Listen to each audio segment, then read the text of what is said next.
كي يظل رطيبا، أن الذي يرجوه بات قريبا.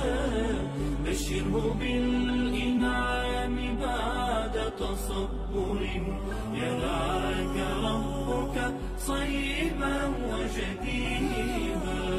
فالله أكرم أن يخيب راجيا، ولئن دعا يلقى الإله مجيبا.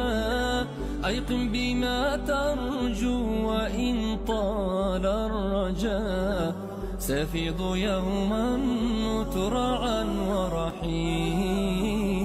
بشر فؤادك كي يظل رطيبا، أن الذي يرجوه بات قريبا. بشره بالإنعام بعد تصبر، يرعاك ربك صيبا وجديبا. في غمضة